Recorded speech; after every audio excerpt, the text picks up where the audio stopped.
Assalamualaikum warahmatullahi wabarakatuh. Perkenalkan nama saya Ayu Wulan Purnamasari dengan NIM 0102118182217108 dengan mata kuliah Ekonomi Regional. Di sini saya akan menjelaskan atau membuat video untuk memenuhi tugas ujian tengah semester. Adapun pokok pembahasan yang akan saya bahas sendiri ialah yang pertama yaitu ada tiga teori lokasi klasik dan neoklasik. Yang pertama teori Weber, yang kedua teori Moses, yang ketiga teori hoteling atau biasa disebut dengan model monopoli spasial. Yang kedua, apa itu aglomerasi, keuntungan dan kerugiannya. Yang ketiga, tipe atau jenis ekonomi aglomerasi dan contohnya. Yang keempat, model pontun. Yang kelima, model penggunaan lahan bid rent. Pertama, saya akan membahas yaitu teori Weber. Teori Weber berasumsi bahwa topografi yang homogen, biaya transportasi yang homogen, kualitas dan gaji pekerja yang homogen, persaingan bebas dan perusahaan dapat menjual produk dalam jumlah tak terhingga, modal tersedia secara homogen. Nah, pada kurva di sini kita bisa melihat bahwa M1, M2 bisa kita katakan berat ton dari input 1 dan 2 yang digunakan oleh sebuah perusahaan. M3 yang paling meluncing ini ialah berat ton dari output yang diproduksi oleh suatu perusahaan. D1 dan D2 yang menyinggung ini ialah harga per ton dari input 1 dan 2 di lokasi produksinya, dan D3 yang garis ke atas ini merupakan harga per ton dari output di pasar. M1 dan M2 ialah lokasi produksi dari input 1 dan 2, dan K merupakan lokasi dari sebuah perusahaan. Dari kurva di ini bisa kita katakan single establishment, profit maximizer, price taker, perfect competition, input single output, input sama dengan output. Selanjutnya saya akan membahas yaitu pengaruh beberapa variabel terhadap lokasi. Ada 4. Yang pertama, pengaruh efek biaya transportasi input terhadap lokasi, yang berarti semakin mahal biaya transportasi yang diperlukan oleh suatu input, maka perusahaan akan cenderung menempati lokasi yang dekat dengan sumber input tersebut. Contohnya, sebuah mobil dibutuhkan 1 ton besi dan 1 ton.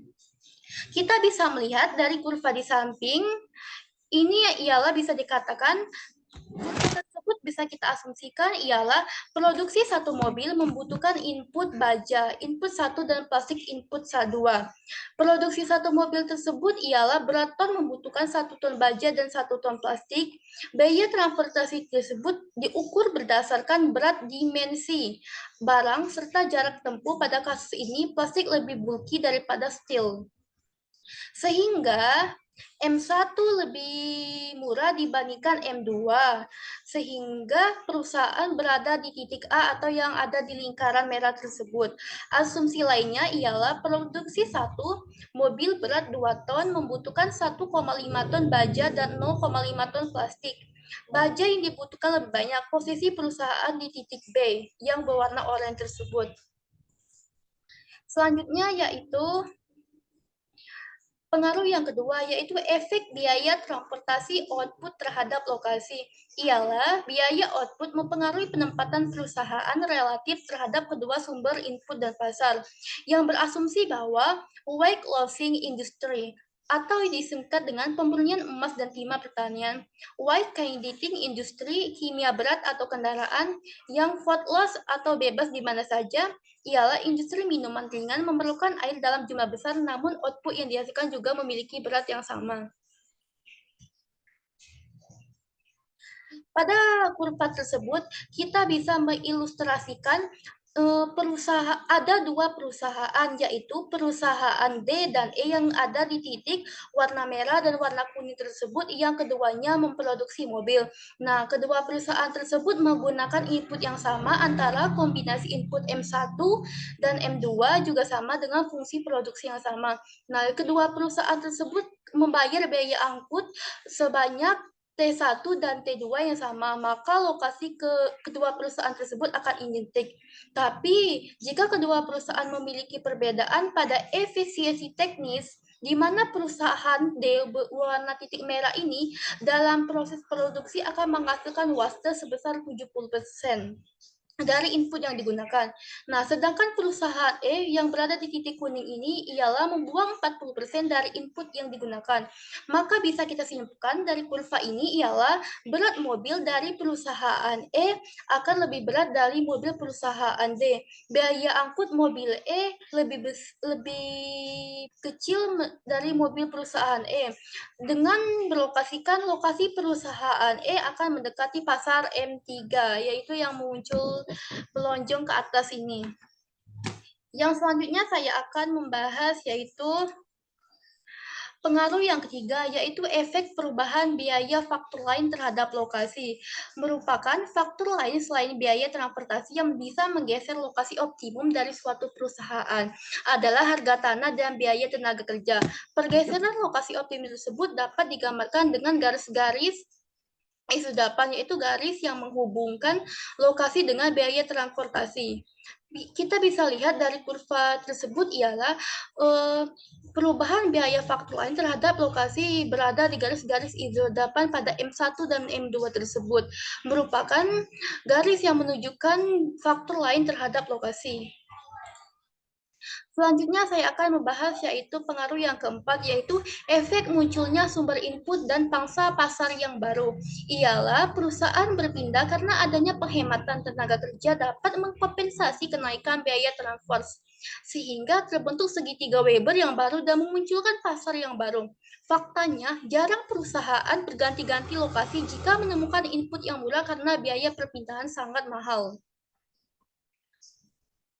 Dari kurva tersebut ialah kita bisa berasumsi bahwa perpindahan M1 dan M2 merupakan sumber input dan pangsa pasar yang sangat dibutuhkan di dalam sebuah perusahaan. Dan M3 merupakan pasar perusahaan yang paling menonjol di antara perusahaan yang lain.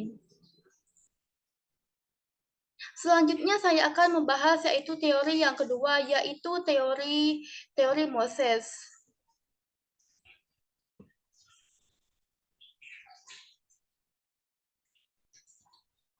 Teori Moses ialah pada teori lokasi Weber dan Leonhard, input M1 dan M2 adalah konstan. Nah, untuk setiap M3 yang paling menjulang yang diproduksi rasionya selalu tetap, namun untuk mencapai efisiensi yang lebih tinggi, terkadang perusahaan mensubstitusikan suatu input dengan input yang lebih murah. Lokasi perusahaan bisa di sepanjang garis L dan J, yaitu dengan garis low constant distance. Nah, Moses menggunakan garis L dan J agar jarak terhadap pasar selalu konstan, sehingga yang menjadi variabel adalah rasio antar input. Pendekatan ini menciptakan suatu envelope budget constant yang merupakan fungsi biaya dari kedua input M1 dan M2. Bisa kita lihat di sini, M1 dan M2 ialah fungsi biaya dari kedua input tersebut. Nah, pada perubahan lokasi produksi teori Moses, jika ini ada kurva di samping, bisa kita katakan ialah jika suatu saat terjadi pembangunan infrastruktur transportasi pada wilayah input M1, ini M1, biaya transportasi sumber daya M1 tentu saja akan menurun atau biasa kita singkat logistik cost turun. Hal tersebut dilambangkan pada grafik di atas yang menunjukkan fenomena perubahan biaya transportasi pada sumber daya M1. Perubahan harga ini menyebabkan terjadinya perpindahan titik optimum yang terjadinya berada di E-aksen. E-aksen ini kemudian berubah menjadi DE. Nah, dampak dari pergeseran kurva tersebut ialah jumlah input M1 meningkat dan input M2 berkurang. Bisa kita lihat di sini, M1 meningkat dan M2 tersebut menurun. Hingga kurva tersebut bisa katakan miring. Nah, di sini ada kurva, yaitu kurva perubahan output dan perilaku lokasi produksi. Nah, lokasi optimum ditunjukkan oleh envelope budget constant atau dotted lines yang bersinggungan dengan kurva isokron. Bisa kita lihat di sini juga, dengan menyambungkan setiap titik persinggungan, maka akan didapat jalur ekspansi output perusahaan atau expansion path.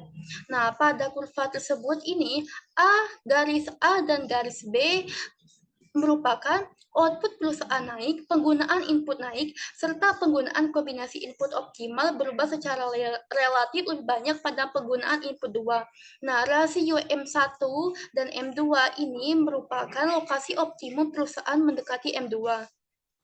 Pada kurva ini tersebut juga bisa kita katakan kombinasinya kombinasi input optimal yang berbentuk kurva upward merupakan input 1, rasio M1 dan M2 naik dan lokasi mendekatinya ke M1. Bisa kita lihat pada kurva tersebut.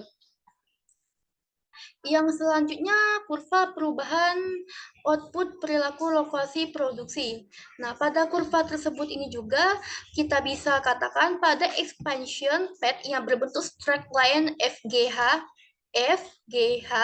merupakan menunjukkan adanya kenaikan output dan perusahaan kenaikan penggunaan input, namun kombinasi input optimal tidak berubah. Karena apa? Karena lokasi optimum perusahaan tidak berubah.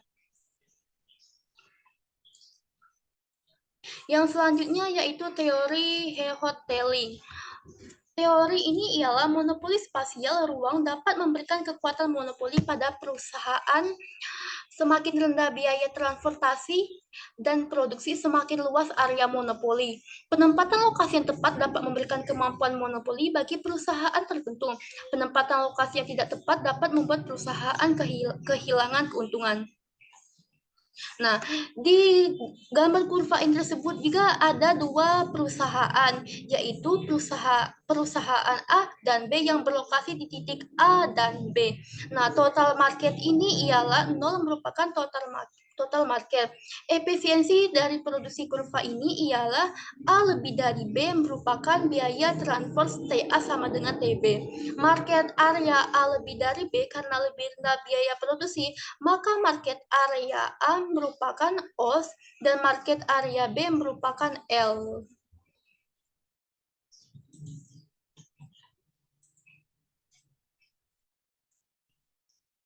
Nah, hasil akhir dari model hoteling yang menempatkan kedua perusahaan di posisi X tengah adalah meningkatnya dan berkurangnya kesejahteraan pembeli sesuai dengan lokasinya. Pada kurva tersebut bisa kita katakan atau asumsikan pembeli yang berada di tengah dilambangkan hijau ini dengan kotak hijau akan cenderung memiliki kesejahteraan yang lebih tinggi dikarenakan harga barang yang lebih murah atau harga transportasi murah. Nah, pembeli yang berada pada daerah pinggiran yang dilambangkan kotak merah kanan dan kiri akan mengalami penurunan kesejahteraan karena barang-barang yang mereka beli menjadi lebih mahal. Yang selanjutnya saya akan membahas pokok pembahasan yang kedua, yaitu apa itu aglomerasi, keuntungan dan kerugiannya. Nah, aglomerasi sendiri bisa kita katakan atau didefinisikan sebagai adalah tempat berkumpulnya aktivitas-aktivitas kegiatan ekonomi pada suatu lokasi. Aktivitas tersebut dapat berupa aktivitas produksi dan aktivitas penjualan. Kita bisa ambil contoh kalau aktivitas produksi ialah perusahaan di Bekasi dan Tangerang, dan aktivitas penjualan ialah pasar Tanah Abang. Adapun keuntungan dari aglomerasi ini ialah bagi aktivitas produksi menghemat biaya pembelian input dan bagi aktivitas penjualan ialah menghemat biaya iklan. Adapun kerugian dari aglomerasi ini ialah yang pertama timbulnya kemacetan, yang kedua timbulnya polusi seperti udara, air, sampah, kebisingan. Yang ketiga ialah meningkatnya angka kriminalitas pada daerah yang dingin, orang-orang cenderung berpakaian tebal atau hangat. Yang selanjutnya saya akan membahas yaitu tipe atau jenis ekonomi aglomerasi dan contohnya. Yang pertama saya akan membahas yaitu tipe yang pertama yaitu internal return to scale. Ialah beberapa perusahaan mencapai penghematan akibat skala dalam produksi semata-mata hanya karena ukuran mereka internal. Nah, internal return to scale timbul karena banyak investasi kapital dan tenaga kerja di suatu tempat yang hanya dimiliki oleh satu perusahaan. Investasi yang besar pada suatu lokasi akan mendorong adanya pertumbuhan ekonomi yang besar pula pada lokasi tersebut. Kita bisa ambil contoh ialah biaya rata-rata perusahaan jasa telekomunikasi yang besar lebih hemat dibandingkan biaya rata-rata perusahaan telekomunikasi yang kecil. Tipe kedua yaitu economies of localization. Ialah hampir sama sifatnya dengan internal rate to scale, yaitu tipe yang pertama tadi. Nah, hanya saja pada kasus ini banyak perusahaan yang terlibat namun masih berada dalam satu sektor. Yaitu contoh kawasan wisata kuliner. Tipe ketiga yaitu economics of urbanism, ialah perusahaan yang terlibat bersifat lintas sektor atau berbagai jenis industri. Kita bisa ambil contoh yaitu berbagai jenis industri berteknologi tinggi memilih lokasi di kota besar seperti Jakarta. Mengapa demikian? Karena berbagai input di kota besar, produksi tersebut di kota besar dengan harga yang relatif murah. Yang selanjutnya saya akan membahas yaitu model Puntun.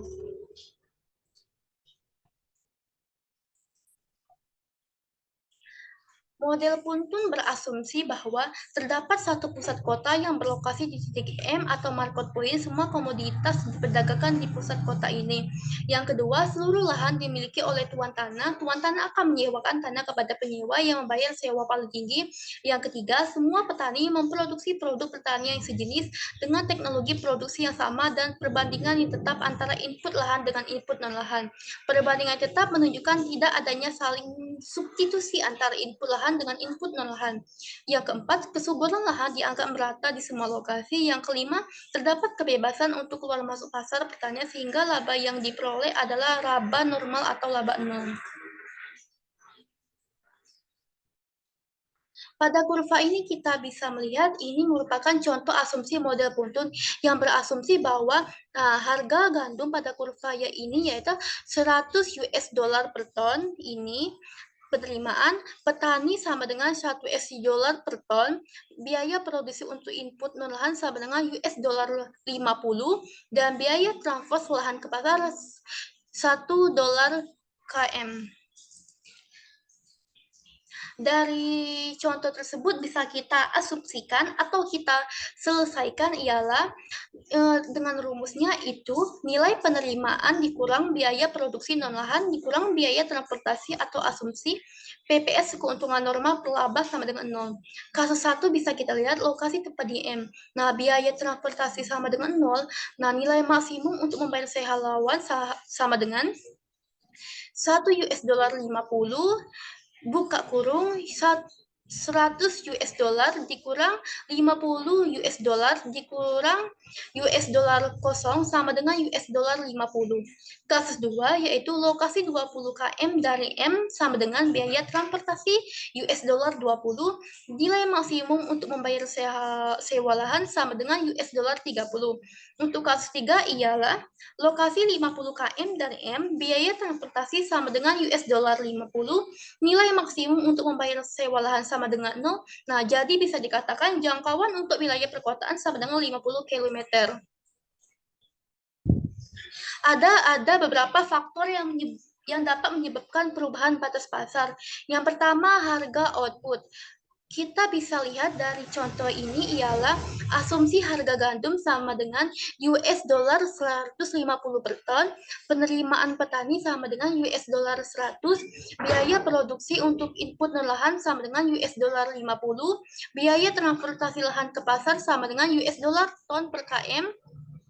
Bisa kita selesaikan dengan 3 kasus. Yang pertama, lokasi tepat di M, biaya transportasi sama dengan 0.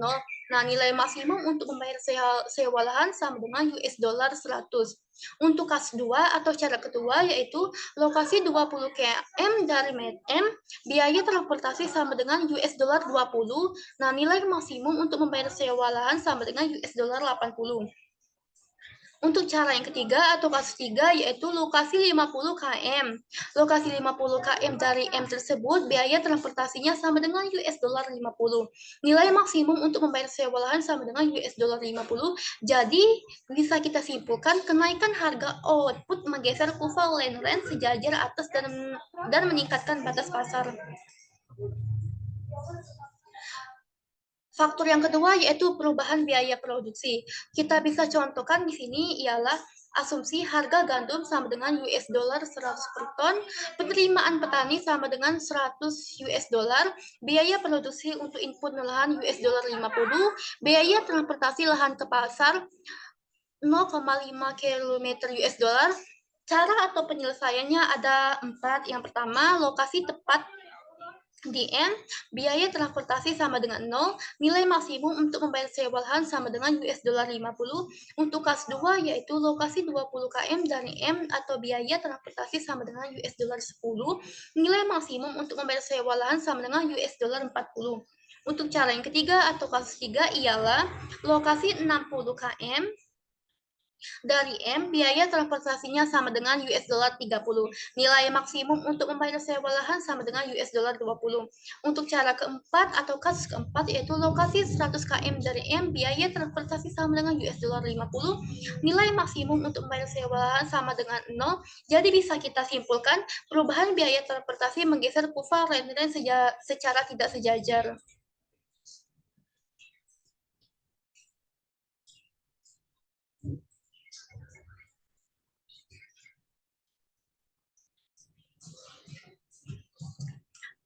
Ada kasus dua produsen yang saling berkompetensi.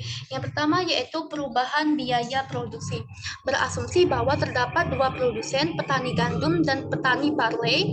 Biaya yang dikeluarkan untuk input non-lahan pada kedua komoditas adalah sama masing-masing sebesar US dollar 50. Untuk memproduksi 1 ton gandum dan 1 ton barley, kedua komoditas tersebut sama-sama membutuhkan lahan seluas 1 hektar. Asumsi untuk komoditas gandum ialah harga 1 ton gandum sama dengan US dollar 100. Apabila petani memproduksi 1 ton gandum, maka penerimaan petani sama dengan US dollar 100. Biaya transportasi lahan ke pasar sama dengan 1 US dollar ton per km. Asumsi untuk komoditas barley ialah harga 1 ton gandum sama dengan US dollar 150. Apabila petani memproduksi 1 ton barley, maka penerimaan petani sama dengan US dollar 150. Biaya transportasi atau lahan ke pasar sama dengan 2,5 US dollar per ton per kilometer. Penyelesaian dari kasus tersebut ialah lokasi tepat di M. Sewa lahan petani gandum sama dengan US dollar 50, sewa lahan petani barley sama dengan US dollar 100, mampu membayar lebih tinggi.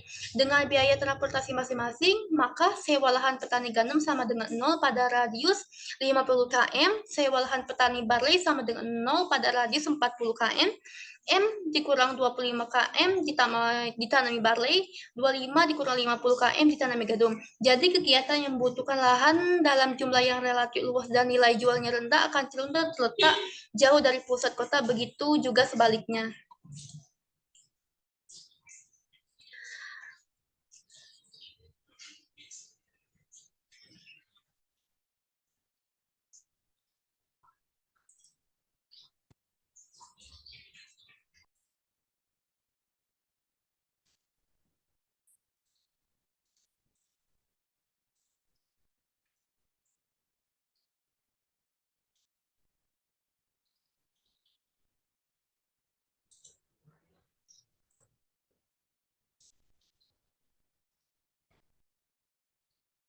Baiklah, saya di sini akan menjelaskan yang selanjutnya yaitu model Pontunen.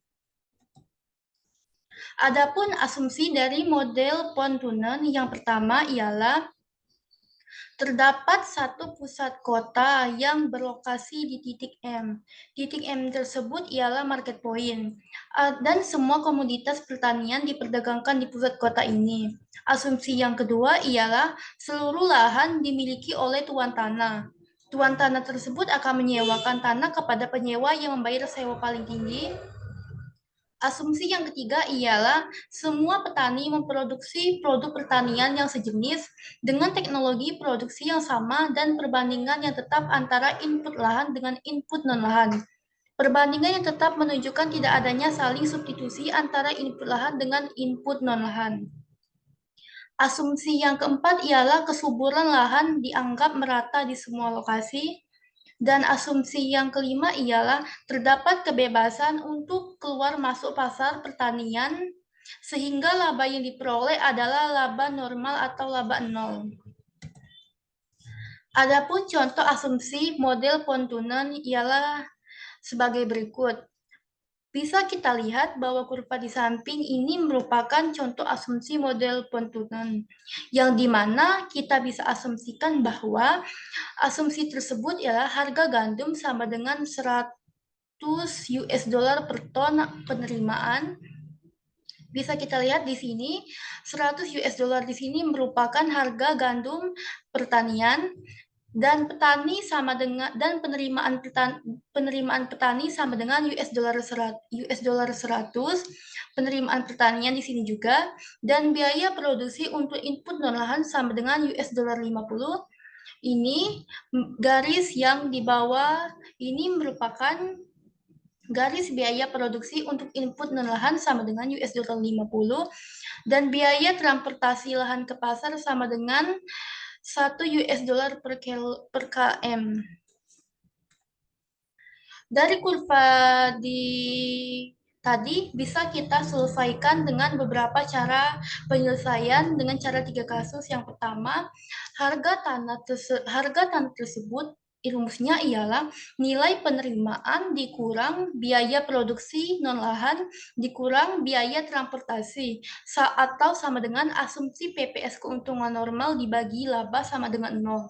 Di mana cara pertama atau kasus yang pertama ialah lokasi tepat di M, di mana biaya transportasinya sama dengan 0, nilai maksimum untuk membayar sewa lahan sama dengan US dollar 50, bisa kita rumuskan sama dengan buka kurung US dollar 100 dikurang US dollar 50 dikurang US dollar 0 sama dengan US dollar 50. Kasus kedua atau cara yang kedua yaitu lokasi di 20 km dari M atau sama dengan biaya transportasi sama dengan US dollar 20, nilai maksimum untuk membayar sewa lahan sama dengan US dollar 30. Untuk kasus 3 atau cara yang ketiga ialah lokasi 50 km dari M, merupakan biaya transportasi sama dengan US dollar 50. Nilai maksimum untuk membayar sewa lahan sama dengan 0, jadi jangkauan wilayah perkotaan sama dengan 50 km. Ada beberapa faktor yang mempengaruhi perubahan batas pasar dari model Pontoon.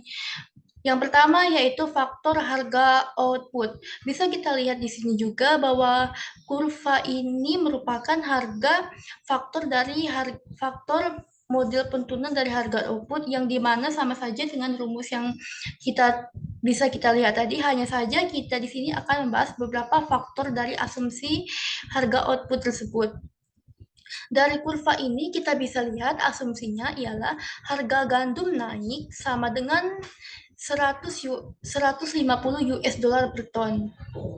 Penerimaan petani sama dengan US dollar 100 US dollar.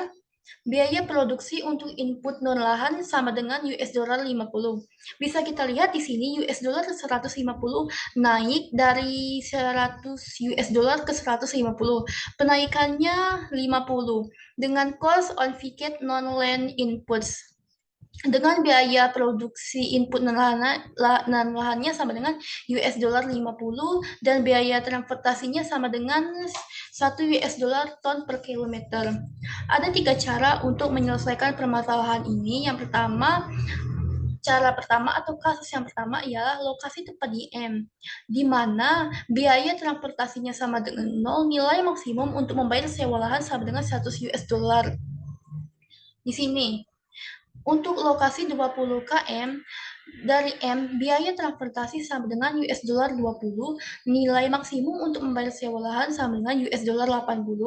Ini dan US dollar dan lokasi 50 km dari M sama dengan biaya transportasi sama dengan US dollar 50, nilai maksimum untuk membayar sewa lahan sama dengan US dollar 50.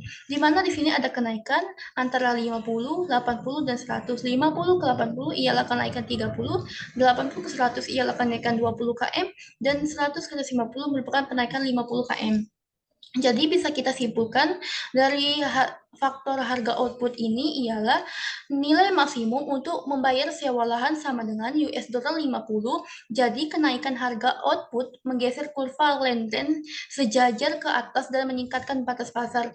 Kurva ini menunjukkan kurva land rent ialah kenaikan antar kurva pada harga output.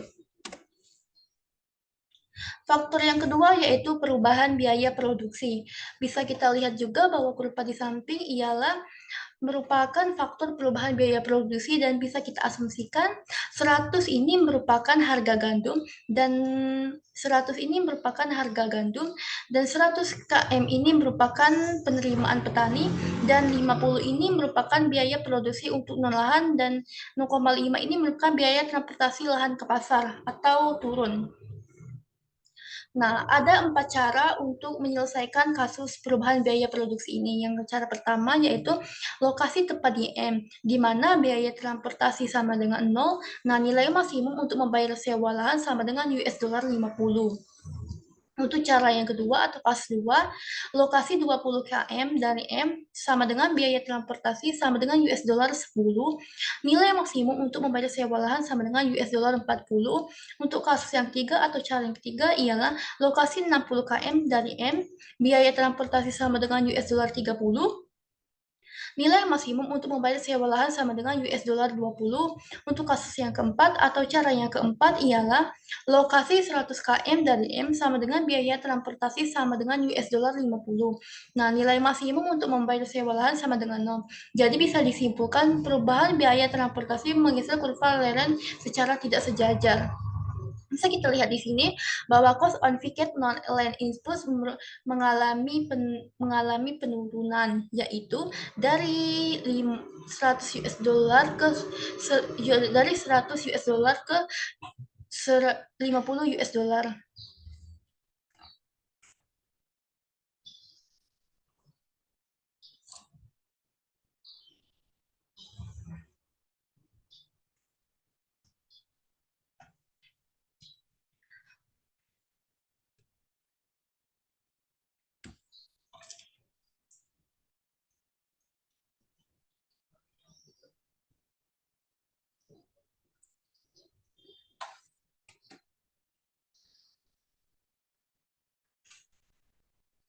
Nah, contoh asumsi dari faktor perubahan biaya produksi selanjutnya, saya mengambil contoh dari kurva di samping. Bisa kita asumsikan bahwa kurva di samping yaitu terdapat dua produsen yaitu petani gandum dan petani barley, di mana biaya yang dikeluarkan untuk input non-lahan pada kedua komoditas adalah sama masing-masing sebesar 50 US dollar 50. Bisa kita lihat di sini ini merupakan dua produsen antara petani gandum dan petani barley, di mana 50 ini merupakan masing-masing kedua komoditas tersebut. Nah, untuk memproduksi 1 ton gandum dan 1 ton barley, kedua komoditas tersebut sama-sama membutuhkan lahan seluas 1 hektar. Jadi asumsi untuk komoditas gandum bisa kita penyelesaian yaitu harga 1 ton gandum sama dengan 100 US dollar. Apabila petani memproduksi 1 ton gandum, maka penerimaan petani tersebut sama dengan 100 US dollar. Dan apabila biaya transportasi lahan ke pasar sama dengan 1 US dollar per ton per kilometer, maka asumsi untuk komoditas barley yaitu harga 1 ton gandum sama dengan 150 US dollar. Apabila petani memproduksi 1 ton barley, maka penerimaan petani sama dengan 150 US dollar. Dan biaya transportasi lahan ke pasar sama dengan 2,5 ton per kilometer.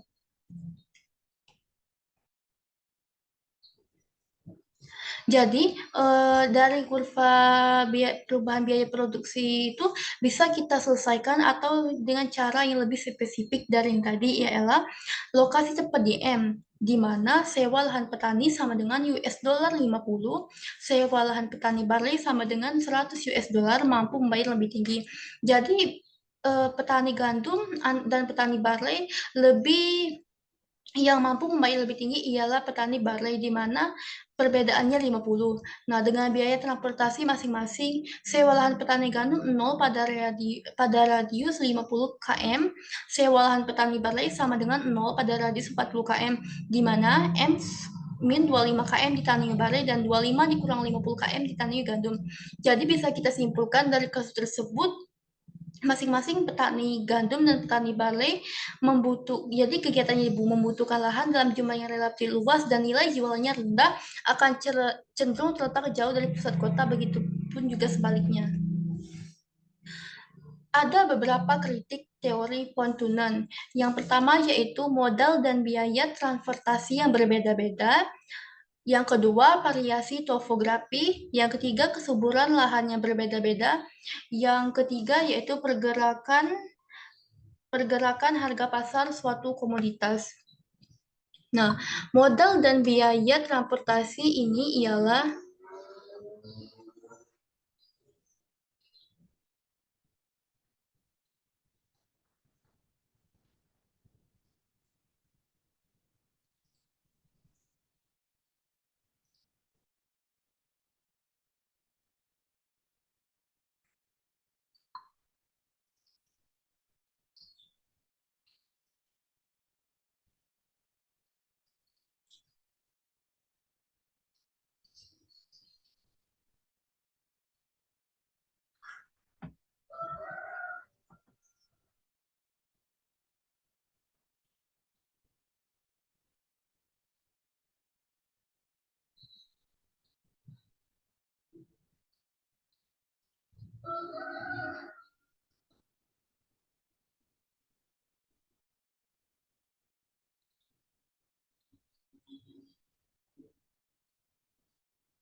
jadi bisa kita simpulkan bahwa dari bagusnya teori Pontun tadi ada beberapa kritik juga yang harus kita waspadakan dalam mengambil teori Pontunan, di mana kritik tersebut sangat kita asumsikan kepada apa yang kita gunakan di dalam teori tersebut. Yang selanjutnya saya akan membahas yaitu model penggunaan bitrate. Nah, model penggunaan bitrate tersebut menjelaskan mengenai biaya sewa dan permintaan akan tanah yang berupa sesuai dengan jarak dari CBD. Teori ini juga menyatakan bahwa pengguna tanah akan berkompetensi satu dengan yang lain untuk mendapatkan lokasi yang paling optimal untuk menunjang usaha mereka, di mana semakin dekat dengan pusat kota, semakin tinggi penawar sewa tanah mereka atau bitrate. Asumsi dari teori bitrate yang pertama, satu, kota terdiri dari satu pusat kota atau pasar M, semua barang diperdagangkan. Yang kedua, kesuburan lahan merata di semua lokasi. Yang ketiga, input lahan dan non-lahan saling bersubstitusi. Yang keempat, tanah dimiliki oleh tuan tanah dan disewakan pada pemberi sewa paling tinggi. Adapun kurva bitrate ialah yaitu berslope negatif dan cembung terhadap titik nol. Kenapa? Bisa kita lihat di sini bahwa berslope negatif merupakan, bisa kita lihat juga. Nah, kurva ini ialah cembung. Tidak seperti kurva permintaan dan penawaran bergaris lurus dengan antara permintaan dan penawaran. Di sini bisa kita lihat juga kurva ini berslope negatif karena terdapat titik nol nih. Nah, kombinasi penggunaan lebih banyak input yang lebih murah dan lebih sedikit input yang relatif mahal, produsen perumahan akan cenderung berlokasi di titik di dekat pusat kota dengan sedikit lahan dan bertingkat atau apartemen atau rumah susun. Dari kurva ini bisa kita asumsikan BRI berkeinginan produsen untuk membayar sewa paling tinggi sehingga keuntungan akan berkurang. BR3 keinginan produsen untuk membayar sewa paling rendah sehingga keuntungan meningkat. Di sini saya akan menjelaskan sedikit tentang kurva BRI antara naik dan turunnya. Bisa kita lihat di sini ada kenaikan antara kurva BR1, 2, dan 3, di mana kurva tersebut sangat tidak ada penurunan sama sekali dari 1, 2, dan 3 atau kenaikan per tahunnya. Kurva tersebut terus meningkat karena biaya sewa sangat tinggi. Ada beberapa model Bitcoin. Yang pertama saya akan menjelaskan yaitu model Bitcoin perusahaan yang berasumsi bahwa terdapat tiga sektor wilayah yaitu sektor jasa industri dan retail atau perdagangan, hukum dasar pasar sewa lahan berlaku. Nah, maka lahan akan disewakan kepada sektor yang memberikan nilai sewa paling tinggi. Asumsi yang kedua yaitu teknologi produksi saling berbeda-beda antar sektor. Asumsi yang ketiga yaitu sektor jasa memiliki kurva Bitcoin lebih curam karena sektor jasa lebih berorientasi pada konsumen di pasar dibandingkan dua sektor lainnya, maka kontak fisik atau tatap muka dengan konsumen mutlak diperlukan. Asumsi yang keempat yaitu sektor retail diasumsikan membutuhkan lahan luas atau membangun gedung penyimpangan. Nah, kurva Bitcoin sektor real akan lebih landai dari kedua sektor. Asumsi yang kelima yaitu sektor industri memiliki kurva Bitcoin yang berada di antara dua sektor pesaingnya. Bisa kita lihat di sini bahwa dari asumsi tersebut memang benar kurva Bitcoin yaitu itu kurva yang memiliki dua sektor persaingan. Bisa kita lihat di sini Bitcoin kurva for subsektor dan Bitcoin kurva manufacturing sektor ini terdapat dua persaingan di mana kurva ini sangat sangat memiliki kecuraman pada lebih berorientasi pada konsumen dan kurva ini lebih berorientasi di pasar dibandingkan dengan jasa karena di dua sektor ini merupakan terdapat kontak fisik atau tatap muka di mana juga terdapat tiga sektor dalam ini yaitu di sektor jasa, industri dan perdagangan. Kurva ini juga termasuk kurva yang sangat diasumsikan untuk membutuhkan lahan luas, membangun gedung penyimpangan, dan bisa kita lihat lain sebagainya.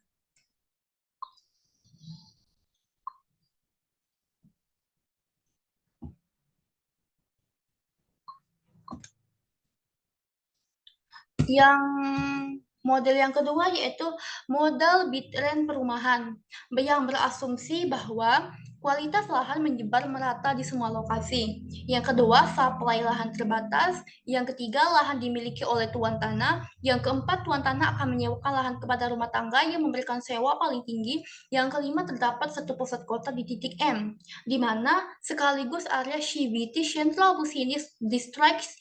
Rumah tangga diasumsikan bekerja di area CBD atau Central Business District. Asumsi yang keenam ialah sebagai pekerja, rumah tangga akan memiliki lokasi tempat tinggal di suatu tempat tertentu dan pada hari kerja mereka melakukan perjalanan dari rumah menuju Central Business District atau CBD. Dalam kenyataan terdapat perbedaan pendapatan antar rumah tangga. Nah, berdasarkan tingkat pendapatan yang dimiliki tersebut, rumah tangga dibagi lagi menjadi tiga, yaitu high income group, middle income group, low income group. Nah, kelompok rumah tangga tersebut akan memiliki kepuasan yang berbeda.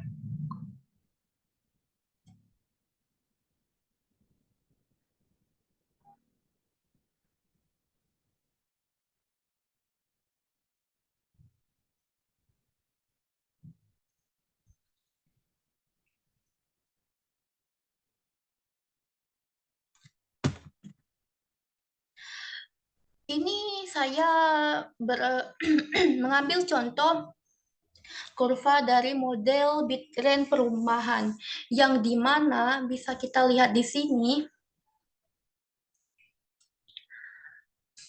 kualitas lahan ini merata di semua lokasi dan di mana juga kurva ini sangat curam sama dengan model Bitcoin perusahaan tadi. Tetapi saja ada perbedaan sedikit yaitu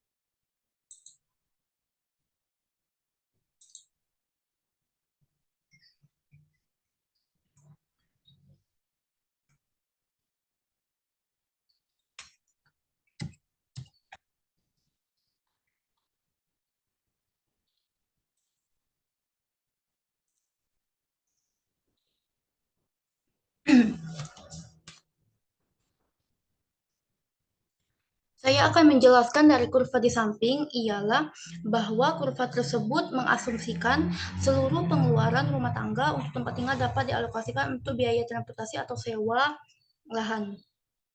Nah, sewa lahan paling tinggi tersebut terdapat di daerah M, di daerah M atau bisa kita lihat tadi CBD, dan akan menurun bertambah jaraknya. Nah, sebaiknya biaya transportasi paling murah adalah di dekat biaya transportasi yang paling murah ialah terdapat di Bitcoin Curve for Sector. Nah, sewa tanah cenderung lebih tinggi di kurva tersebut, bisa kita lihat juga sewa tanah cenderung akan tinggi bila berlokasi di dekat jalan raya karena aksesibilitas menjadi lebih mudah. Sebaliknya jika berlokasi jauh dari jalan raya dan tidak memiliki akses berupa jalan, sewa tanah cenderung rendah. Prasarana jalan berpengaruh terhadap sewa tidak hanya dari kesediaannya, namun juga dari kondisi jalan itu sendiri seperti lebar jalan dan penutup jalan.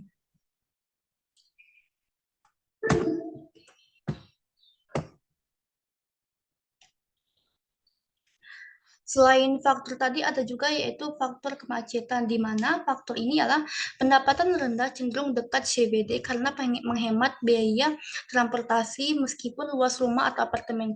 Sedangkan penghasilan tinggi memiliki jauh dari CBD karena mampu membayar transportasi dan luas rumah cenderung luas. Jika dapat kemacetan dan lamanya tempuh menyebabkan semakin meningkatnya kecenderungan rumah tangga memiliki rumah di sekitar pusat kota.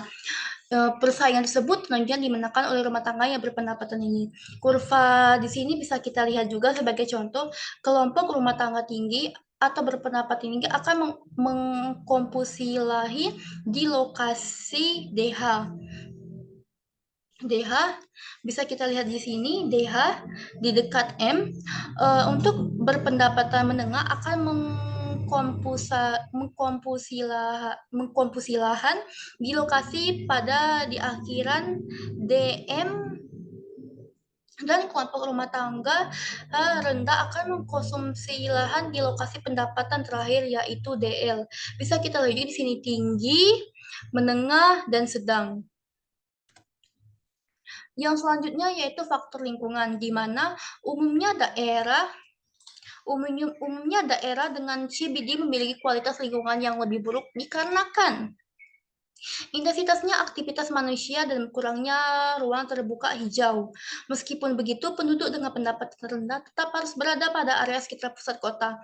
Meskipun kondisi lingkungannya sangat buruk, hal ini disebabkan oleh tingginya biaya transportasi, sedangkan penduduk yang memiliki pendapatan sedang dan tinggi dapat dengan lebih bebas memiliki lokasi yang akan mereka tempati karena mereka tidak terlalu terikat dengan biaya transportasi.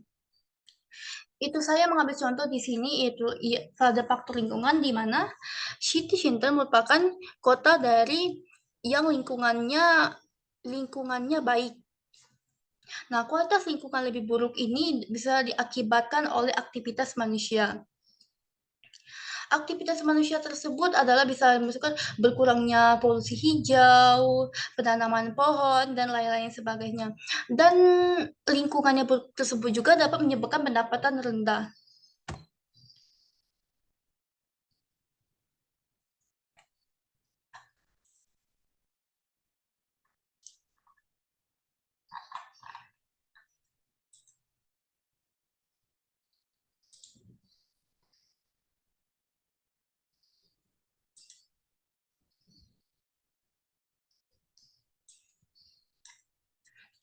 Oke, saatnya berakhir di sesi penjelasan saya tadi. Apabila saya ada kesalahan kata, kesalahan dalam penjelasan kurva, penjelasan dalam penjelasan materi, dan lain-lain sebagainya, saya meminta maaf.